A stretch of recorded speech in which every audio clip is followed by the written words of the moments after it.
കൃഷി സംസ്കാരത്തിൻ്റെ, സംസ്കൃതിയുടെ, മാനവികതയുടെ നേർക്കാഴ്ചയാണ്.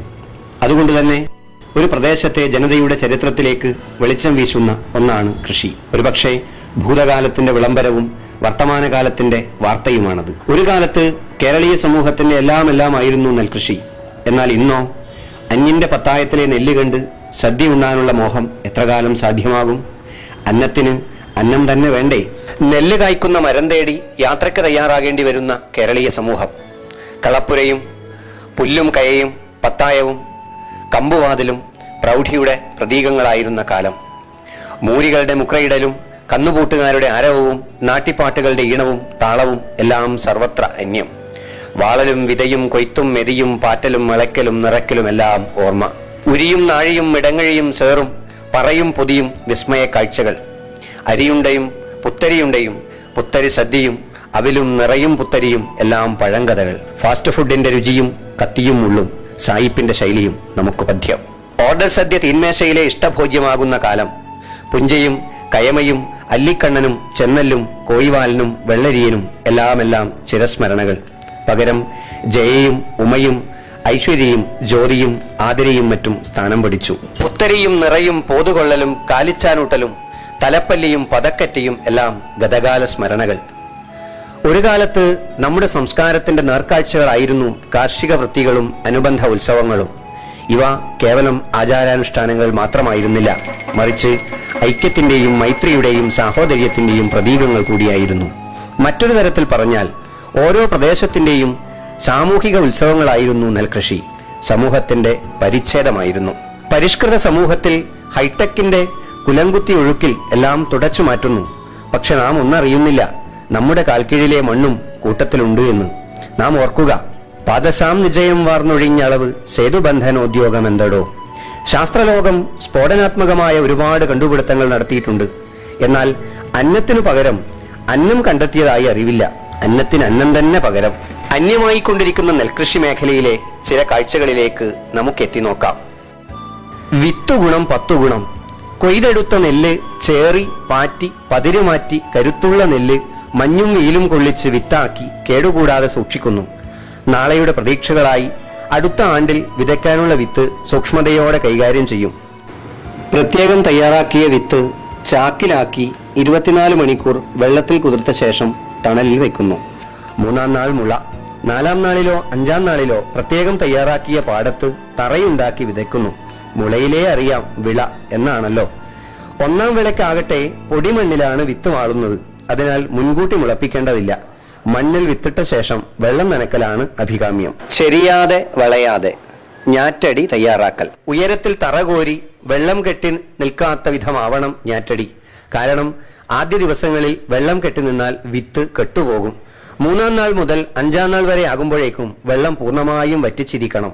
ഇതിന് പണ്ടൊക്കെ കുട്ടിയും കോലും ഉപയോഗിക്കും. അപ്പോഴേക്ക് പച്ചപ്പ് പടരും. കർഷകന്റെ മനം കുളിർക്കും. ഹൃദയഭാരം കുറയും. കഠിന ഹൃദയവും അലിയും. അതാണ് പച്ചപ്പ്. വരിയും നിരയും. ഞാറ് പറിക്കൽ. 25 മുതൽ 30 വരെ ദിനങ്ങൾ എത്തുമ്പോഴേക്കും ഞാറ് പാകമാകും. ഇവ പറിച്ചെടുത്ത് സൂക്ഷ്മതയോടെ വരിയും നിരയും തെറ്റാതെ നാട്ടി നടുന്നു.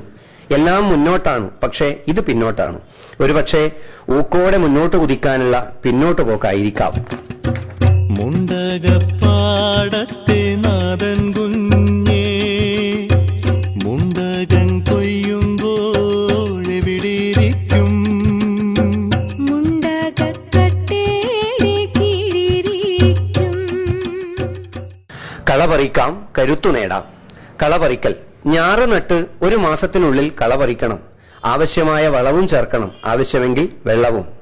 പണ്ടൊക്കെ ചിറകെട്ടി വെള്ളം കയറ്റും. ഇന്ന് പമ്പ് സെറ്റും വാട്ടർ ടാങ്കും തൽസ്ഥാനം കരസ്ഥമാക്കിയിരിക്കുന്നു. കൊയ്ത്തും മെതിയും.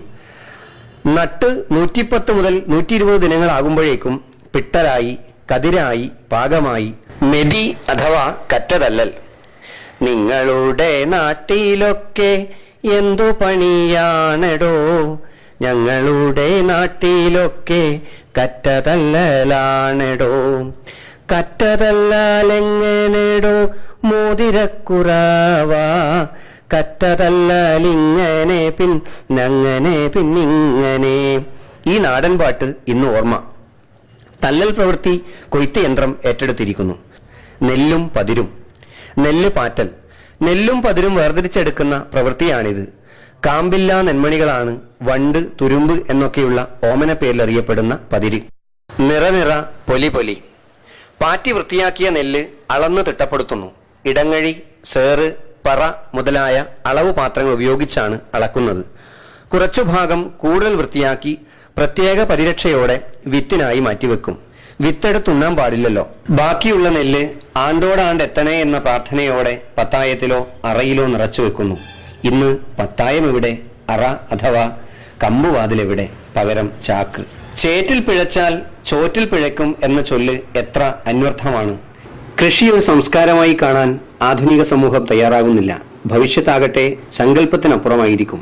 തൊഴിലാളി ക്ഷാമം, വളങ്ങളുടെ ദൗർലഭ്യം, വിലവർധനവും കൂടി വരുന്ന മറ്റ് കൃഷിച്ചെലവുകൾ ഇവ മൂലം നെൽകൃഷിയിൽ ഏർപ്പെട്ട കർഷകർ രംഗത്തു നിന്നും പലായനം ചെയ്യുന്നു.